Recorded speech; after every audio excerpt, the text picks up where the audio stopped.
Protected Speech with Ravi Kapur and Jonathan Choe. Along with Jonathan Choe, I'm Ravi Kapur for another edition of Protected Speech, and we're going to get into the presidential race, which is already beginning pretty early. We had a chance to have a conversation with President Trump in late September of 2022, and he basically tipped us off that he was running for president. So he's declared on the GOP side of the ledger already. But now we have two more candidates officially entering the realm, and they happen to be Indian American, which is incredible. Both Nikki Haley and Vivek Ramaswamy are going to go for that GOP position as a presidential candidate. Of course, Nikki Haley served in the Trump administration as the ambassador to the United Nations, and she was also the former governor of South Carolina. Ramaswamy is a new face. He's written a book called Woke Inc., and he's out there on the stump giving speeches and selling books, and has done very well in the business world. But it's fascinating that we now have a couple of more candidates. Haley, well known, but Ramaswamy, an up-and-coming person throughout this process, Jonathan. Well, Ramaswamy doesn't have a snowball's chance in hell, but he understands the media. And I think that's clearly right now a play, and he understands the context of sort of what's happening in our country, this anti-woke movement that's happening and really being pushed by Florida Governor Ron DeSantis. And I think he's simply leveraging that. I think he's going to use this opportunity to get as much media attention as possible, and he's going to get that messaging out because that really is part of the narrative. And of course, Nikki Haley, not a real surprise. She said she was going to make a big announcement today, and she just did. I would love to see her in the White House, but I think she'd be right now a great vice presidential candidate. I just don't think she's going to have the votes to really coalesce and make it happen. But again, it's so early. We haven't even heard of Ron DeSantis yet announced, and he's expected to as well. It is very early, and of course, Nikki Haley could be doing the Kamala Harris playbook. I mean, the current sitting vice president, who is Indian American as well, Harris ran for president quite briefly, and she got out of the race very early on when the numbers didn't seem to substantiate a presidential run.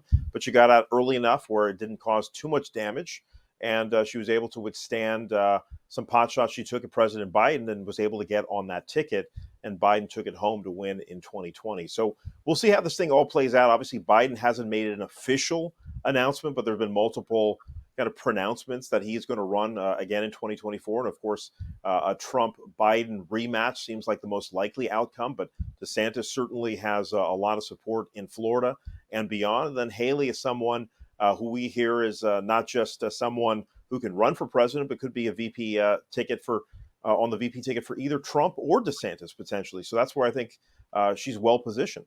But if you look at some of the early polling right now, one just came out just this week indicating that if Biden and Trump were the two nominees, I mean, there just isn't an appetite in this country right now for both of those candidates. Both are deeply flawed. There just isn't the energy behind that. I think this country is really looking for a new direction, new faces, new ideas. Because I think the last 2-3 years, 4-5 years now, under either a Trump or Biden administration, has really taken a toll on this country. Everyone's just tired, and they want to move on from everything we've been dealing with, from COVID to the height of the social justice protests to the homeless crisis to rising crime to, I mean, what else are we dealing with? High gas prices, inflation, the list goes on and on. So, I mean, I think it's going to be interesting, I think. I think Haley really is a viable candidate in a sense where she has brand name recognition. What she does with that, though, in terms of actually leveraging that to a VP position or maybe, who knows, becoming the nominee, I think that's going to be really interesting. But either way, what this does, both candidates being Indian American, as you said, I think what this does is really bring attention to the diaspora that there are viable candidates in this space. Indian American, South Asians, they are here to stay and make big plays for office. And keep in mind, in the last cycle, the Indian American community largely voted for Biden and Harris.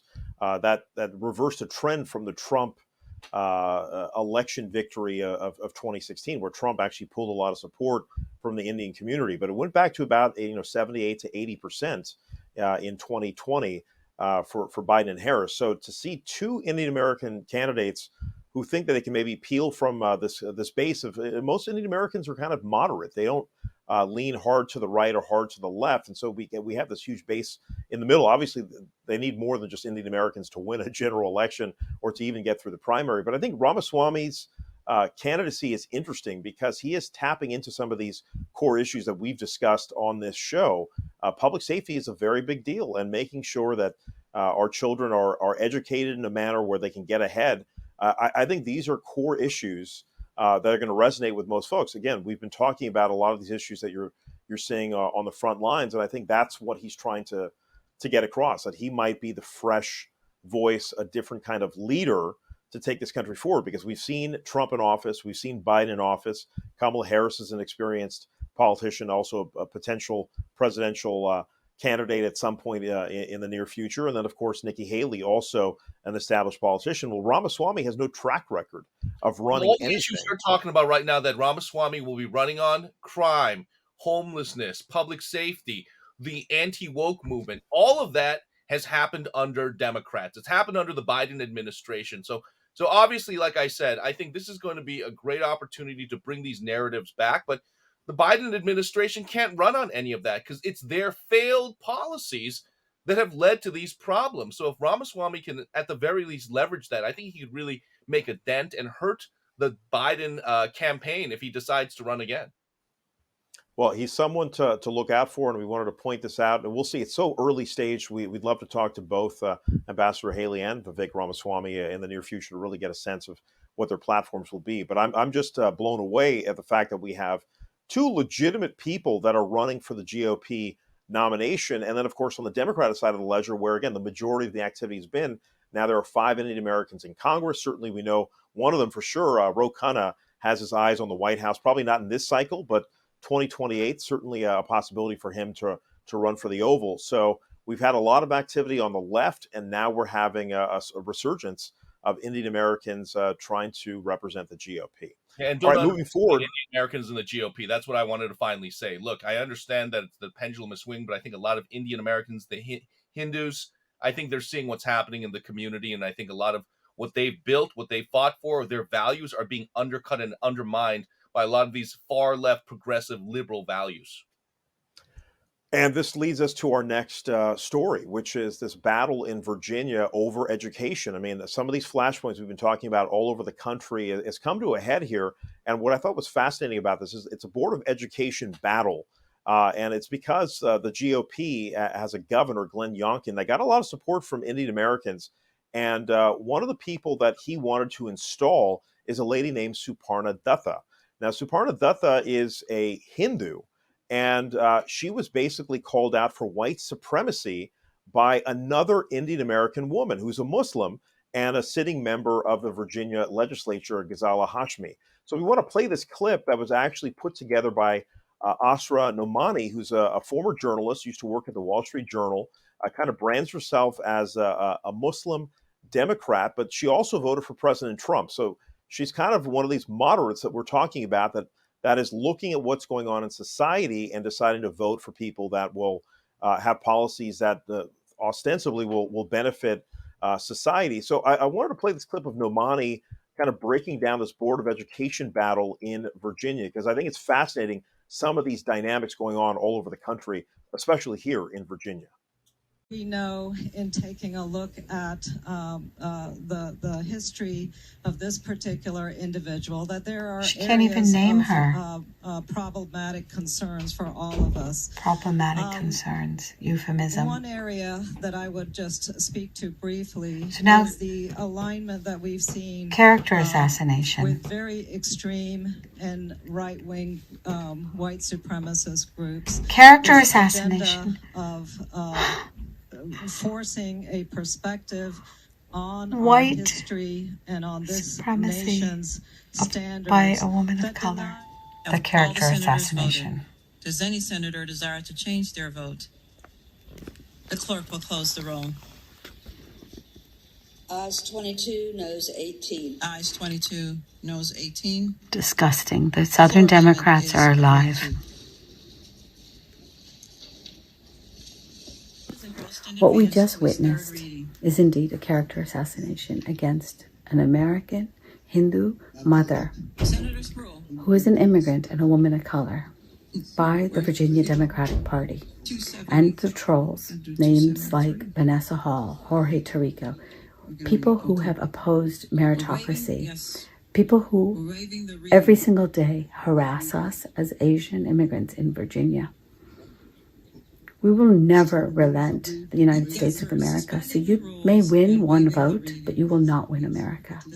A character assassination by the woke army in Virginia. Who supported this? Darul Hijra Mosque leaders who went after Subernadetta because she is Hindu. The school board cheerleaders who oppose Subernadetta because she dares to challenge the anti-Asian admissions process at TJ. But you know what? We will never relent. We are mama bears. You can call us white supremacists, Ghazala Hashmi, and we will never, ever cede because our duty is sacred. So you see this controversy budding in Virginia, and this has been going on for a few years, and we saw some of these Asian American policies. We have Asian Americans fighting for places like Lowell High School in San Francisco, who historically, eminent high school, and they try to change the admissions policies in San Francisco. We're seeing this in Virginia. We're having these kind of flashpoint battles between Asian Americans, some coming from the left, some coming from the right. And I thought it was fascinating that Asra decided to put her weight on this issue because she's been very outspoken about what's going on in Virginia. Jonathan, I know you've been seeing these battles in Seattle. What do you have to say about this particular situation? Well, what I found so fascinating about this hot take by Asra, I mean, she clearly uses the word woke multiple times. And look, I think that word, I mean, just for the sake of this conversation, it was really originally derived from the Black or African American community to kind of bring attention to being aware of racial injustice or prejudice. But this word woke now has taken on a life of its own. It's being used in almost every single context. And I think what it's being used now for are for the groups of folks who want to take what was traditional and turn it into something completely that's off the charts, right? So Asra is referring to, again, this woke mob, the woke trying to target this woman who's clearly qualified, an engineer, a mother, simply a school board position. So it's everywhere, especially on the left coast, the West Coast here in Seattle. This wokeism that's happening all over the place. And like I said on this very show several months ago, it is going to be an issue in the 2024 presidential campaign. So we've already talked about a candidate who's going to run on the anti-woke movement. We have these analysts now who are Muslims, who are Democrats now saying they're sick of this woke. There's something to it here right now, right? I mean, our country, depending on which circles you're rolling in, is swung in one direction or another in such an extreme way that there's now pushback happening. And in this case, and at least in this presidential cycle, I think you're going to see a lot of pushback against the far left and the woke, and especially the progressives, the so-called progressives. And what I want to know from you is, what do Indian Americans think about this? What do South Asians think about this? Because clearly it's now front and center. I mean, this is what's so interesting about it. That's why I wanted to bring this up, is that you have two Indian American women that ostensibly want to have a great education, a great public school system for all students. But the way they want to go about it is differently. But I think what Asra's pointing out is calling an Indian American Hindu woman a white supremacist. Has that gone over the line? Is that the language we use to talk about something over every issue? Is everybody a white supremacist if they disagree? Let me be very clear. That language comes specifically from the left, from the far left. This is what's so amazing. The far left claims to be about being inclusive, open-minded, open to trans agendas, LGBTQ, everything under the sun. But the moment someone disagrees with it or questions it or says they have a different take on it, you're a white supremacist, a fascist, a neo-Nazi, everything I've been called. I'm Asian American. Obviously, this school board candidate, is an Indian American Hindu woman. She's not a white supremacist, but that's the playbook from the far left, and I'm sick and tired of it. I mean, this is going on all over the country, and I think this was an interesting flashpoint. So because of Hashmi's speech, the Democrats voted to keep her out, to keep Datta off the school board. Obviously, there's going to be a political dynamic to it, the left versus the right. This is an appointment from Glenn Youngkin, the Republican governor of Virginia. So you're going to have a pushback regardless because of politics. But I think it's really interesting what Nomani claims is going on here, some of these dynamics. And we've heard about this in other states too. There were some school board education appointments that were blocked in the state of New Jersey, Indian Americans getting blocked. And again, kind of this Hindu Muslim dynamic that also showed up during that race. So I'm monitoring this. I think it's really interesting to see folks that might be both, generally, again, South Asians are broadly voting for Democrats. But now you're seeing a splintering here. Some of the moderates and some of these folks that lean conservative are getting pushed out and now being branded as potentially white supremacists. I think it's an incredible use of hyperbole to call someone like this a white supremacist. Weapon to anyone who disagrees with them is now branded a right-wing conservative. And that's exactly what's happened to Datta as well. And again, as Asra brought up in her hot take in that video, and you brought it up as well, the dynamic here, while neither one of these women have brought up their backgrounds as Muslim or Hindu as factoring into this decision, Asra brings up that there was a local mosque that mobilized against the school board candidate, Datta. So I thought that's really fascinating. You tell me, is this dynamic really there, this anti-Hindu, anti-Muslim dynamic, or Muslims versus Hindu? What's going on there? Because it's now a religion versus religion issue. I mean, some of the stuff has been going on for centuries, frankly, well beyond folks living in this country. The mainstream media hasn't picked up on it at all. Well, the media doesn't cover a lot of these wedge issues, especially in Asian American communities. They're just not going to pick this up. I'm sure there's a dichotomy of, again, folks on the left that are Asian Americans and then folks that are more conservative. But do you think that's an issue right now? This Hindu versus Muslim dynamic, is that sort of the third rail underlying current right now in this dynamic, in this controversy? I mean, there's no question that we've seen an inflammation over the last decade. Some of this stems from Prime Minister Modi's rule in India. Even though folks in America have nothing to do with his leadership in India, there are people that are upset and they take it out here on the body politic in the United States. I mean, I just went to the Harvard India conference, and the majority of the folks there giving presentations were very critical of the Indian administration, the current government. And so while these viewpoints are not necessarily heard in India, certainly there are venues where they can speak about it. The majority of India has voted for Prime Minister Modi. It's a democracy. But some of these folks come to the United States to advocate for the other side. And so we're seeing some of these battles now get into local politics. And it leads me back to some of these things that we've seen over the last year. Raja Krishnamurthy, who's a Hindu-American congressman outside of Chicago, got taken on by another Democrat. He's an incumbent Democrat, but another Democrat who was Muslim ran against him.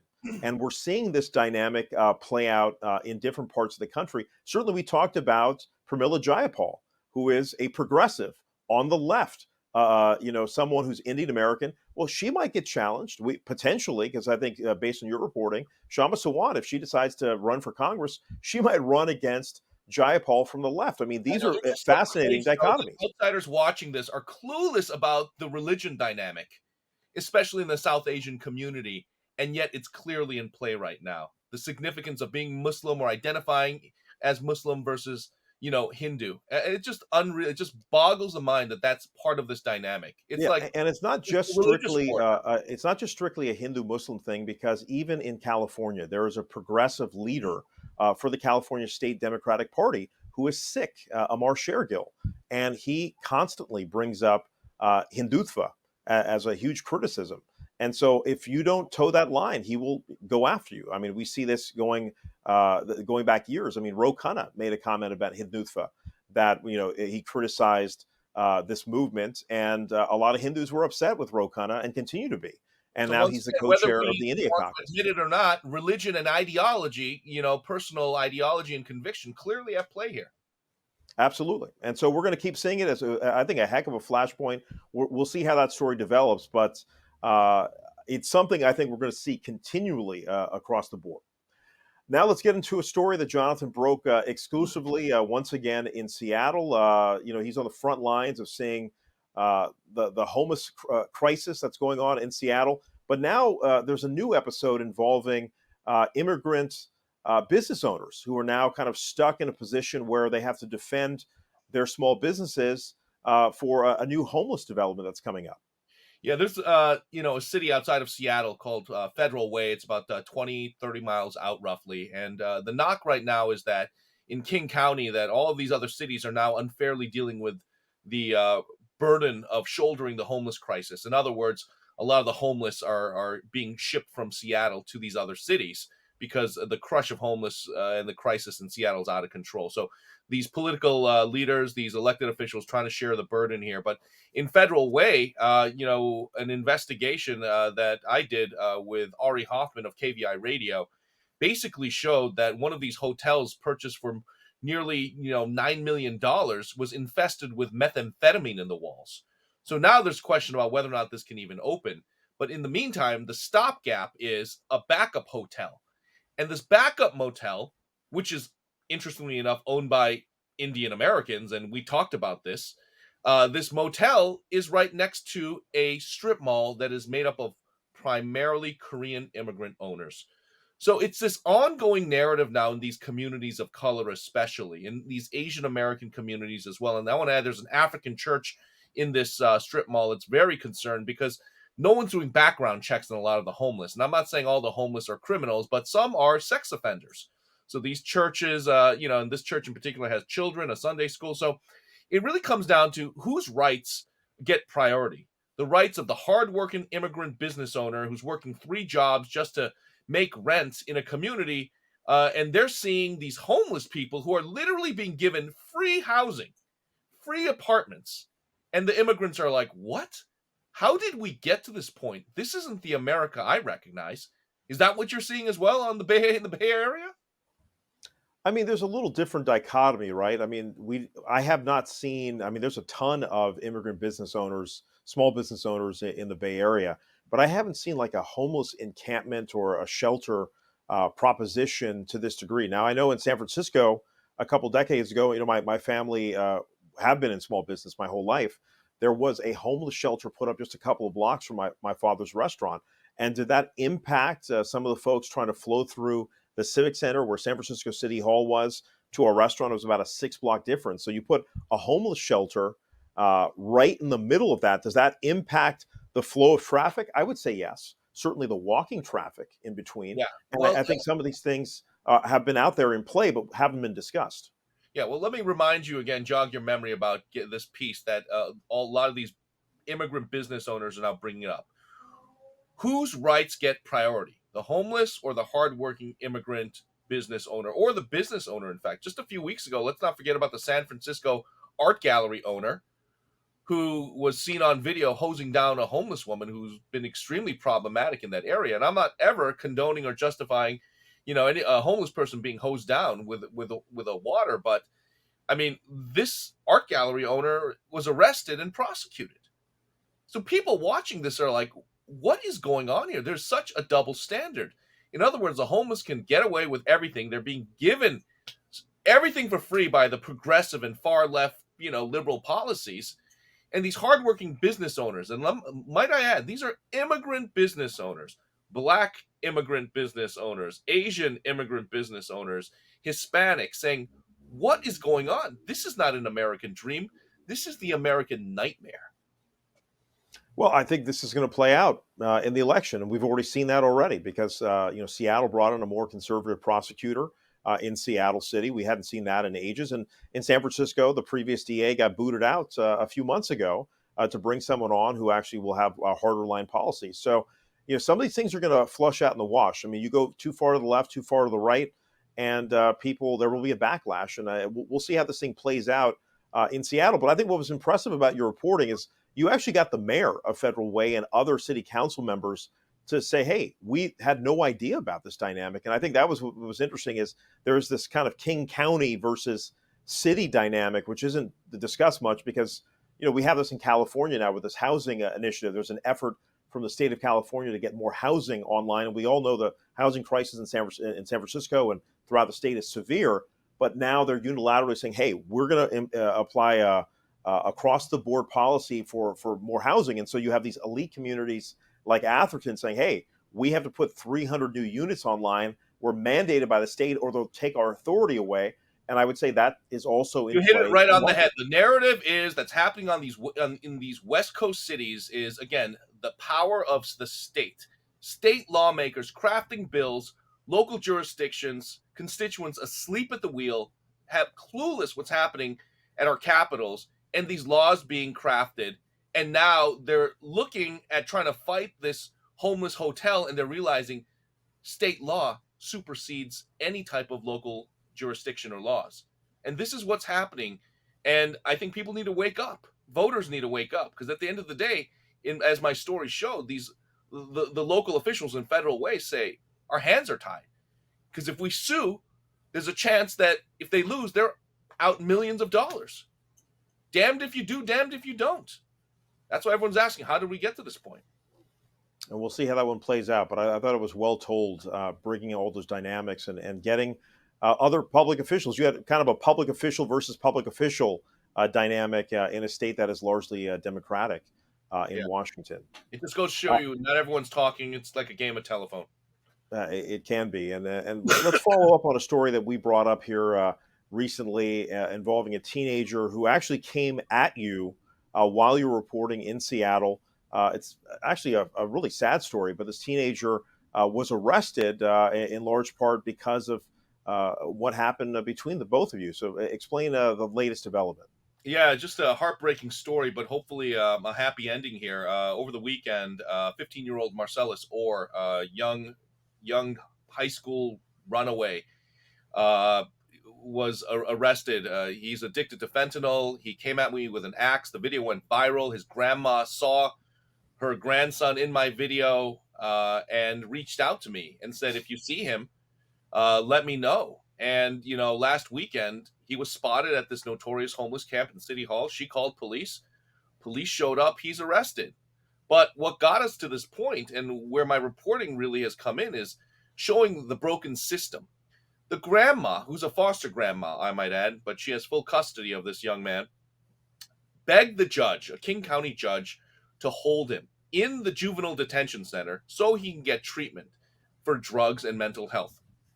Problem is, according to state sentencing guidelines, you can only keep a kid in for so long. So he was released back into the care of his grandmother. Problem is, he ran away the next day and was running the streets until he got arrested again. So we're back at this point now where the judge has decided to hold him this time around, and they're going to get him the treatment. But there's so many other Marcellus Orrs out there. And again, this goes back to something in the water here in Washington State, in King County and Seattle especially, these liberal far-left enclaves where you have the activist class that is trying to get rid of the juvenile justice system. And again, Seattle being majority white, they're taking these woke ideas, and in the words of Seattle Police Department African-American Advisory Council Chair Victoria Beach's words, she basically says it's white guilt that has hijacked the Black Lives Matter movement, and they're just pushing these policies and agendas that are undermining and literally killing the Black community. And in this case, the question is, in King County, they're trying to get rid of the juvenile detention center, saying it's unjust that there's an overwhelming amount of Black kids in these detention centers for far too long. And I get that. There should be juvenile justice reform. But what they're not factoring in are these cases like Marcellus Orr. What happens when you have no parents, when you have a foster grandma who also needs to take care of her own kids, now unable to deal with a young child who's running the streets, addicted to fentanyl, and has no place to go? That's the inconvenient truth here, and that's what's going on, and that's why this story, I think, really resonated and hit a chord in the community. I mean, it's heartbreaking. You see how emotional he was. He's 15 years old. Let me tackle something you've been getting criticized for in your follow-up report. He is 15 years old. He's a child by definition. He's out on his own. I don't believe his mom or dad are in the picture. Yep. Tell me, journalistically, from an ethics standpoint, I mean, you and I in a conventional situation would not put a minor's likeness on the air in any capacity. Usually the name is withheld. You put his name, his likeness, his age all out there front and center. Why are you doing that? It's because his grandmother, Selena Daniels, asked me to. And I asked very specifically, what do you want me to do with this video? She said, put my grandson's face and name out there, not for his sake, but for the sake of other teens right now who are on the streets or who are about to try fentanyl. meth, other hard drugs that have essentially been decriminalized in Washington state. Insane lawmakers like Manka Dhingra right now, who's in the legislature right now trying to decriminalize drugs. That's my opinion. That's also the opinion of other parents who have kids right now who have literally run away from home and are on the streets trying to find their next high, overdosing, dying on the streets at a record pace. Talk to those parents right now. That's the impact that Miss Daniels wants with this video being out there. And that's why she told me and asked me, Jonathan, please put this stuff out here right now. Put his face out so he can be an example of what you shouldn't do. After he was arrested, can you give me an update on what's happened to him? And what's the process for his rehabilitation? Right. So he was arrested. He had his, day in court just yesterday in front of a King County juvenile court judge. Thankfully, the judge agreed this time around to keep him in juvenile detention until this drug treatment bed opens up at another facility. So the hope is he can then get into treatment and spend however many months he needs to get better. Because right now, while Selena Daniels, his grandma, loves him, she can't take him home because the same thing's going to happen. And this goes back to these harm reduction, housing first morons out there who keep saying, oh, we just got to get them into housing. Then we'll get them drug treatment if they want. Selena Daniels says, my grandson should not have a choice in this matter. He needs intervention and forced treatment. And that, along with this arrest, is what could potentially save this young man's life. And what's been the reaction locally from residents as well as public officials and other folks who are looking at this tragedy? And has anyone come to you or responded in kind to this young man's plight? I've reached out to all city officials, elected officials, council member Dan Strauss, who represents this downtown core that's had this problematic homeless encampment, the mayor of Seattle, Bruce Harrell. No response. Because what's happened is I've highlighted another inconvenient truth. This has been going on in the city for quite some time. This is the underbelly. This is not what politicians want to talk about. You know why? Because there's no solution. There's no policy to fix this. This is not a priority. And that's what I'm hoping to do, to highlight these stories, especially in communities of color, especially in the Black community. These narratives are not being told by mainstream media, local media. Nobody's covering this. Miss Daniels has been begging for someone to take up her grandson's story. And I did.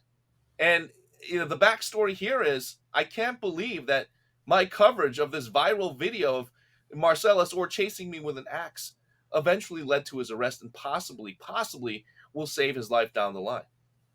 And just to be clear, his grandmother asked you to file charges. Is that right? Yeah. And this is where it goes back to kind of the journalism and the objectivity. And I really thought long and hard about it, but I decided to file a police report. And here's why. The last thing I want to do is clog up the juvenile justice system with more Black kids. But Selena Daniels asked me to file a police report because without the police report, there's a chance that he might be let out again. So she's hoping that this police report, which will lead to a potential felony charge, will lead to this young man getting the treatment he needs behind bars until he gets better. And so he's currently behind bars, or he's been already processed through the system? He's behind bars. He's still in juvenile detention.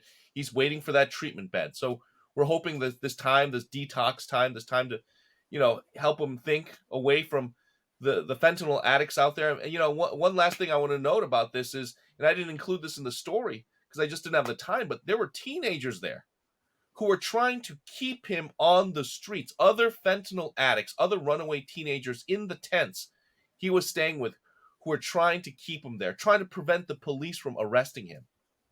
This is like the devil's game, man. There's just some spiritual warfare going on, whatever you believe out there, but there is this pull, these young men and women being targeted on the streets, and in this case, good one.